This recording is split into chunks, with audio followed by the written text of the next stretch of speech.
கூட்டத்துல வந்து செத்து போயிட்டு அரசாங்க வேலை கிடைக்கும். பாவம் அவன் குடும்பத்துல என்ன பிரச்சனையோ, அவன் குடும்பத்துல யாருக்கு அரசாங்க வேலைக்கு படிச்சிட்டு இருக்காங்களோ தெரியல. அதனால கூட்டத்துல வந்து செத்தா ஒரு அரசு வேலை கிடைக்கும்ன்றதுக்காக கூட்டமா கூடுறானுங்க. படம் பார்த்துட்டு ரோட்ல உட்காந்து மண்சோறு சாப்பிடு, எல்லா கேடுகட்ட அயோக்கியத்தனமும் பண்ணு. அதுதான் இவங்க சொன்ன மாற்றம்.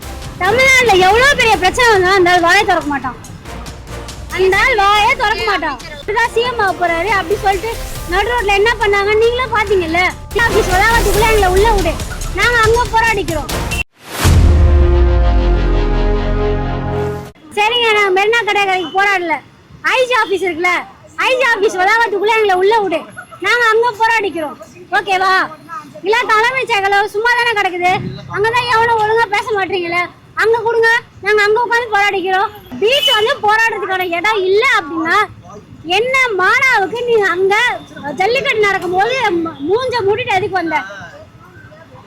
சொம்பு தூக்கம் வந்தியா? பாலாபிஷேகம், மண் சோறு இதெல்லாம் வந்து படத்துல பார்க்கும் போதே எடாது இதெல்லாம் பண்ணா சரியாயிருமா அப்படின்னு இருக்கும். இவங்க ரியல் லைஃப்ல ஒரு படத்துக்காக பண்றாருங்கன்னும் போது இவங்களோட அறிவு எந்த அளவுக்கு போயிருக்கு. இவங்க சொன்னாங்க மாற்றம் வேணும்னாங்க இல்லையா, வெறும் படம் பார்த்துட்டு போகாத, படம் பார்த்துட்டு ரோட்ல உட்காந்து மண்சோறு சாப்பிடு, எல்லா கேடுகட்ட அயோக்கியத்தனமும் பண்ணு. அதுதான் இவங்க சொன்ன மாற்றம். அந்த மாற்றம் தான் இப்ப தமிழ்நாட்டுல நடந்துட்டு இருக்கு. அமைச்சர்கள்லாம் உட்காந்து ஒப்பாரி வைக்கிறானுங்க தேட்டர்ல. அப்படி ஒரு ரியாக்ஷன் அங்க நடக்கிறதுக்கு காரணம் இதுதான். இதுதான் மாற்றம். இது இவங்க இது முதல் தடவை பண்ணலையே, ஏற்கனவே ஒரு தடவை எலெக்ஷன் முடிஞ்ச ரிசல்ட் வந்த அன்னைக்கு பண்ணது தானே. இது இந்த பதவி ஏற்க போறாரு, இவர் தான் சிஎம் ஆக போறாரு அப்படி சொல்லிட்டு நடு ரோட்ல என்ன பண்ணாங்க நீங்களும் பாத்தீங்கல்ல. ஒரு ஃபயர் ஆக்சிடென்ட் ஆச்சு, ஒரு ஆடை போட்டு தேவையில்லாத பண்ணானுங்க அதே நடு ரோட்ல. அதுக்கெல்லாம் நடு ரோடு யூஸ் பண்ண படலாம். அதை இந்த அமைச்சர்கள் எந்த மயிராண்டியும் வாய் திறக்க மாட்டான். ஆனா இதுவே போராட்ட காலத்துக்கு வரணும், மக்கள் போராடணும்னா ரோடு கொடுக்க மாட்டாங்க. விசில் அடிக்கலாம், படத்தை கொண்டாடலாம், இதெல்லாம் அமைச்சர் சொல்லுவான். அதெல்லாம் தப்பு கிடையாது. ஆனா போராடுறது மட்டும் மக்கள் ரோட்ல போராடக்கூடாது. அப்ப ஏன்பா ஜல்லிக்கட்டுக்கு போராடினீங்க? எவனோ மாடு மேய்க்கிறான், எவனோ பால் கறந்து விற்கிறான், உனக்கு என்னன்னு மயிலாண்டி போயிருக்க வேண்டியதானே? எதுக்கு ஒட்டு மொத்தமா கூடி மெரினால போராட்டம் பண்ணீங்க? அப்பயும் போராட்டம் இருக்க வேண்டிய அவசியம் இல்லையே. இப்போ போராட்டம் மட்டும் உனக்கு அநாகரிகமா இருக்குன்னா எப்படி? அது நேரத்துக்கு ஏற்ற மாதிரி மாத்தி பேசுவியா? சில அணில் குஞ்சுங்கெல்லாம் பார்த்தா வெளுக்கணும்னு தோணுது. இது அதான் அணில் குஞ்சுக்கு அறிவு கிடையாது, வவ்வா குஞ்சு கிடையாது. ஏறி எதையாவது அறுத்துடுச்சிங்க, ஸ்கிரீனை கிழிச்சிடுச்சிங்கன்னா என்ன பண்றது? அரசாங்க பதவி வேற கொடுக்கணும்ல. அதனால அந்த தியேட்டருக்காரன் அவனுக்கு எதுவும் சேதாரம் ஆயிடக்கூடாதுன்னு முன்னெச்சரிக்கையா பண்ணிருக்காரு. அவரு அந்த முள்ள மட்டும் வெட்டி போட்டுக்கூடாது, கூட சேர்ந்து வேற எதையாவது சேர்த்து போட்டுருந்தாங்க, இல்ல கண்ணீர் புகை கொண்டு போட்டிருக்கணும்.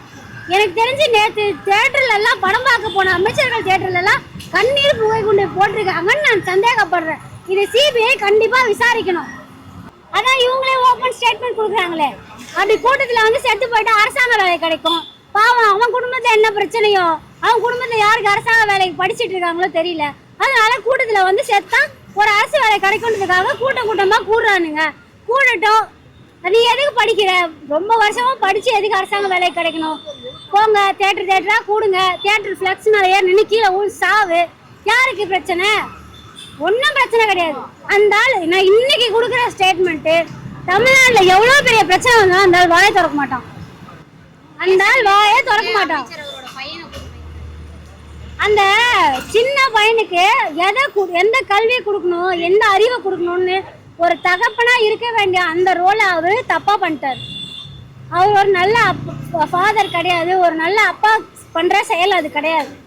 அதே ஒரு அந்த அதாவது எப்பேற்பட்ட அப்பாக்கள் இருக்க கூடாது அப்படின்றதுக்கு இது ஒரு சான்று.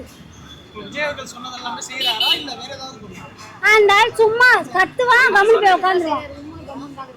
எப்ப எல்லாருமே என்ன சொல்ல வந்தது, கம்முன்னு இருக்கணும், உம்முன்னு இருக்கணும், சூப்பரா பண்றாரு. அதுதான் பண்றாரு, வேற என்ன பண்றாரு? மக்களுக்கு இதெல்லாம் பிரச்சனை, நான் களத்துல இறங்கி இதெல்லாம் ஆய்வு பண்ணிருக்கேன், ரிப்போர்ட் கொடுக்க சொல்லு.